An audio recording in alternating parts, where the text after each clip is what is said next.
I'm going to talk, just before we jump into the really meaty stuff, I'm going to just really briefly contextualise this presentation and discuss really why I'm talking about the topic I've chosen today.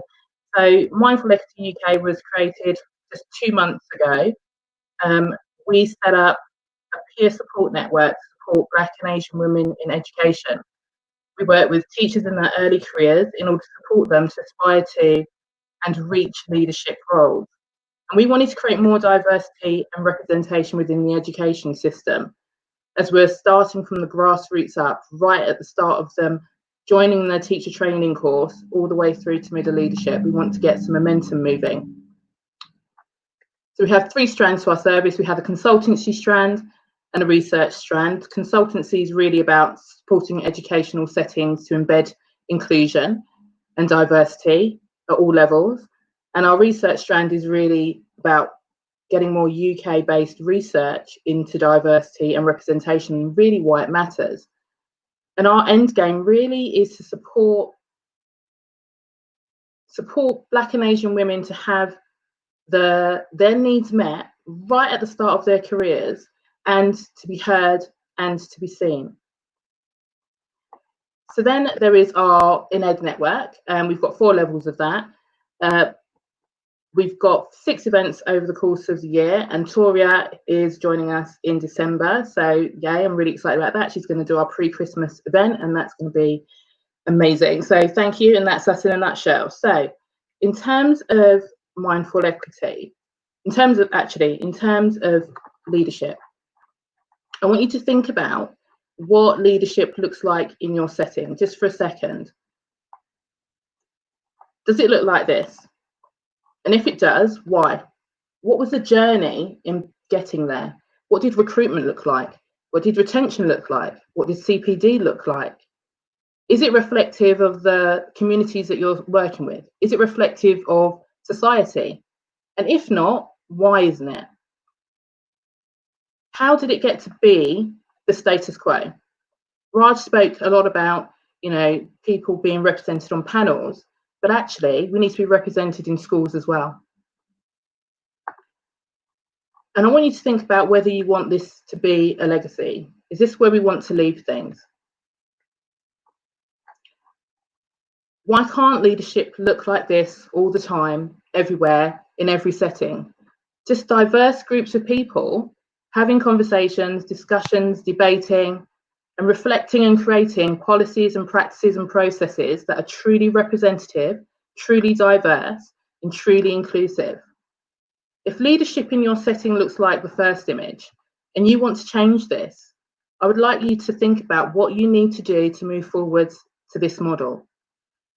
I would like you to make a commitment to visible diversity and representation. I don't have all the answers, and I never claim to have all the answers. So this session is really about getting you to think about things, reflect on things, and opening up a debate. You've heard about in the panel about the need to create a space for these discussions to happen. And that's exactly what we need. That space and that investment, that time and that commitment. To be an ally is not an easy task. There's often times where you are the only person in the room speaking out. You might have the different view to everybody else. You might be sat on that red chair surrounded by different people who have different views to what representation and leadership ought to look like.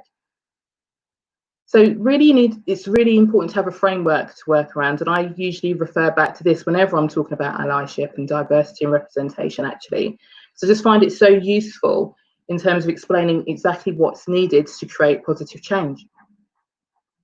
So we have Rosabeth Moss-Cantor's model, her 6 keys: show up, speak up, look up, never give up, and lift each other up. So showing up is being present and visible. Speaking up is having your voice heard and having what you're saying recognised, and being brave and bold enough to engage in those conversations and to start those conversations in the first place. Looking up is outlining the why, your bigger picture. What are you trying to achieve? What will your legacy be? Teaming up, building a sense of collaboration and partnership, and you've just heard about collaboration in the previous presentation. And never giving up, being persistent. This is so important, especially if you are that lone voice. Being persistent, being resilient, being flexible in your approach so that you can accommodate and take people with you, but really being inflexible in your level of persistence, getting the job done. There is little point in having a tokenistic assembly at the start of the year, as you've heard in the panel earlier. Actually, it's about that persistence. If that's the setting you're in and you want to make a positive change, ask what's happening next. That's not enough. And really be persistent to drive your level of commitment home. And the last one is lifting each other up. And that's about sharing success. You've heard also about sharing credit and lifting others up as you move up the ladder. So I'm going to focus on 3 of the 6 keys today. Firstly, showing up and speaking up. Showing up means being present. It means being visible. It means walking the walk. It means being consistent. It means perseverance. It means not engaging in tokenism, not engaging in self-promotion, and being committed, firmly committed to seeing things through. It means really internalizing the values of ethical leadership and inclusion and holding them central to what you do and how you go about it.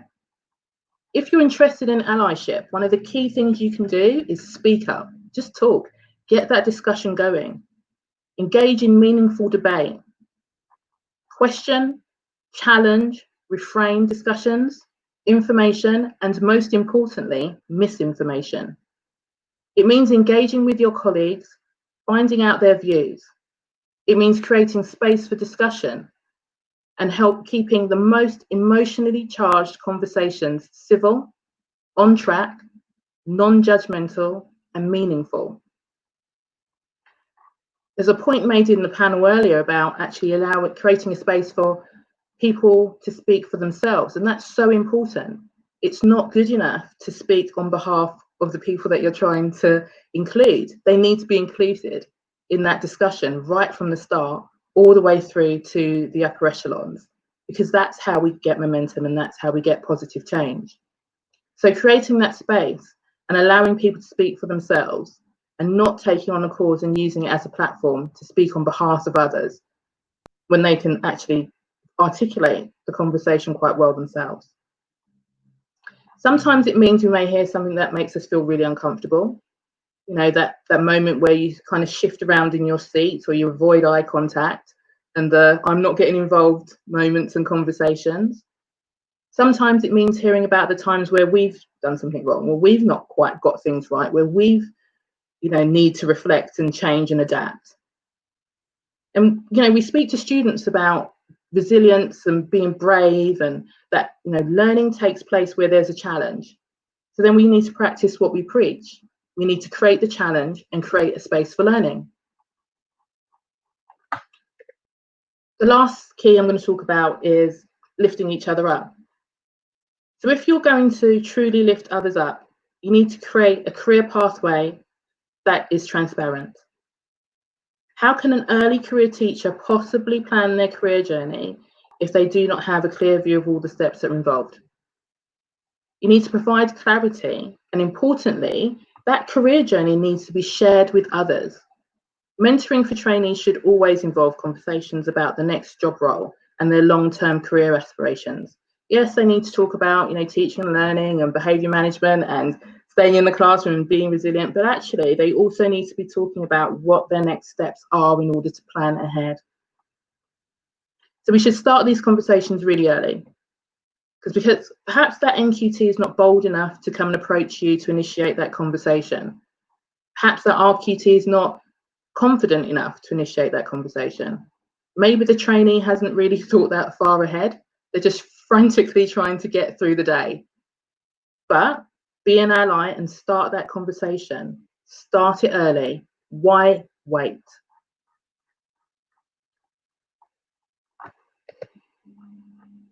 If we want our educators to be resilient, innovative, and inspirational, we need to support them to develop these skills and support them early on. We don't want teachers dropping out early because they're having a really tough journey. We want to be able to provide support at the earliest stages in their career pathway.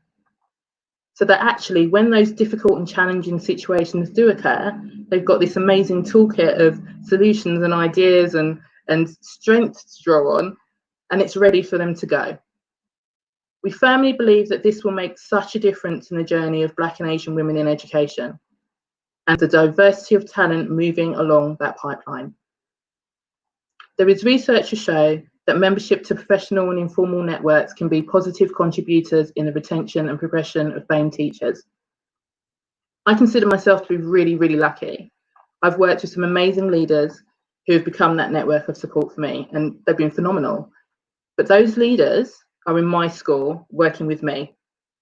The experience of working alongside leaders who are willing and able to demystify career pathways is not a shared experience, but it should be.